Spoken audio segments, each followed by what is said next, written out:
Top quality और consistent performance के लिए सिर्फ सिल्वर पंप। टॉप क्वालिटी और कंसिस्टेंट परफॉर्मेंस के लिए सिर्फ सिल्वर पंप, नाम याद रखना। चलो पहला मैं बोल दूं। आज हमने सबने ऑल पार्टी डेलीगेशन महाराष्ट्र के डिप्टी सीएम अजीत दादा पवार से मुलाकात की।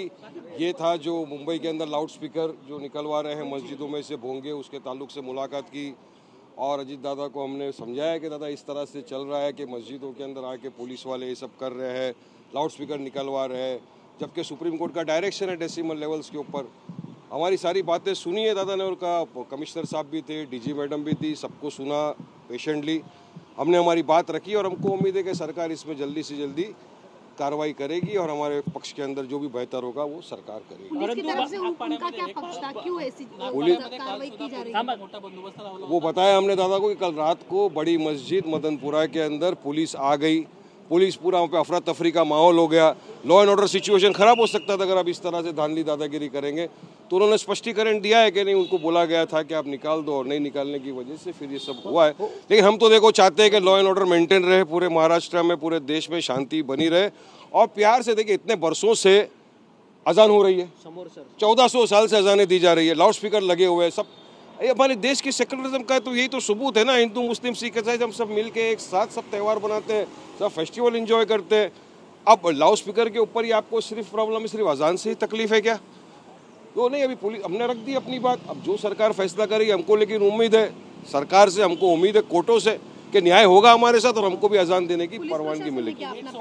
पुलिस प्रशासन ने सुना है, उन्होंने कहा है कि हमारा जो आदेश था वो हम देखेंगे, हमने आदेश निकाला है और मंदिरों पे गुरुद्वाराओं के ऊपर सब पे निकाला है। अब उसके बाद हमने हमारी बात रखी है जो भी हमको बोलना था। अब इसके ऊपर जो भी प्रशासन फैसला लेगा हमको यकीन है हमारे फेवर में करेगा, नहीं तो कोर्ट का दरवाजा खटखटाएंगे।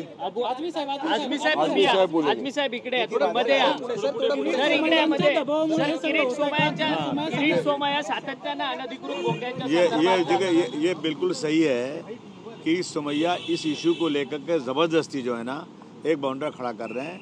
हालांकि पूरे देश में अजान होती है, लेकिन मुंबई में सबसे बड़ा प्रॉब्लेम खड़ा हुआ है। भाजपकडनं ही सातत्यानं लाईन घेतली जाते।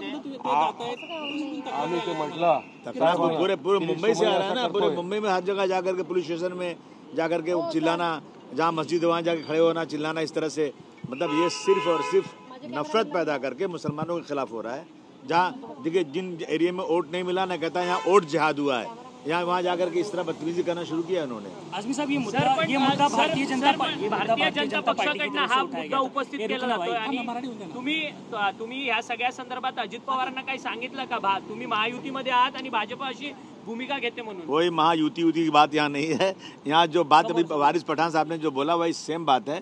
हम लोगों ने बात किया, पुलिस प्रशासन के सामने बात किया, अपनी सारी ग्रीवेंसेस हमने रख दिया है। उन्होंने बोला इसका कोई रास्ता निकालेंगे।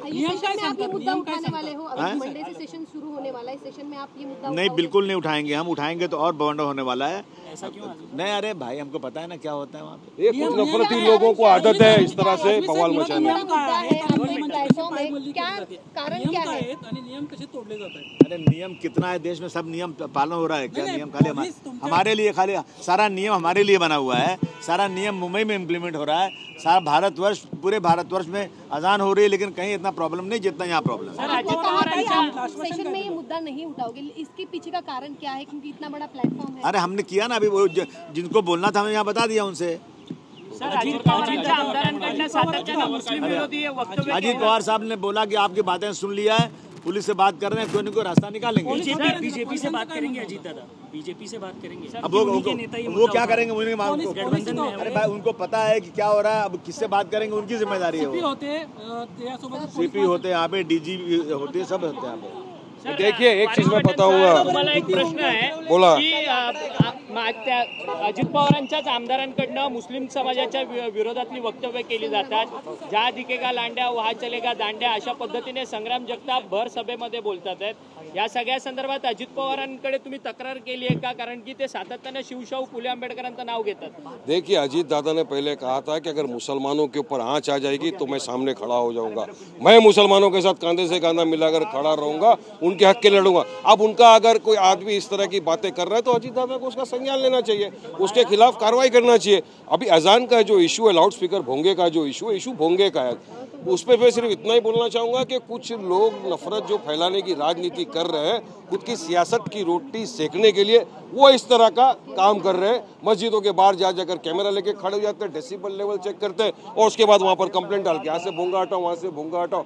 अरे सुप्रीम कोर्ट का भी गाइडलाइंस है, कायदा कानून है, सारी बात हमने रखा है दादा के सामने। अब कमिश्नर साहब भी थे, डीजी मैडम भी थे, उसके ऊपर क्या कार्रवाई करते हैं वो देखेंगे हम, और तुरंत हमको मालूम पड़ जाएगा वो लोग क्या करना चाहते हैं। तो कोर्ट कचहरी, हमको यकीन है कि हमारे साथ इंसाफ होगा, न्याय मिलेगा और इन नफरती लोगों की हार होगी। किती भोंगे उतरवले काही आकडा आहे तुमच्याकडे आता? ते लोक असं म्हणतात की मुंबई शहरात 1500 भोंगे होते, त्या 1500 भोंग्याने त्याने उतरलेले आहे। त्याचं असंही म्हणणं आहे की आम्ही मंदिरवर, गुरुद्वारावर सगळ्यांच्याकडे जितकेही भोंगे होते त्या भोंगेला आम्ही नोटीस देऊन उतरलेलं आहे। आता बघूया काय आहे,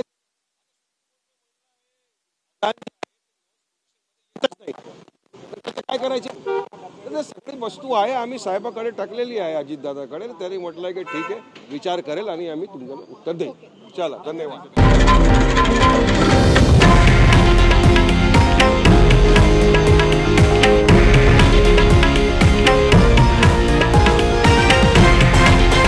हे आहे देशातील नंबर 1 न्यूज नेटवर्क आणि आपण पाहत आहात TV9 मराठी, एकमेव।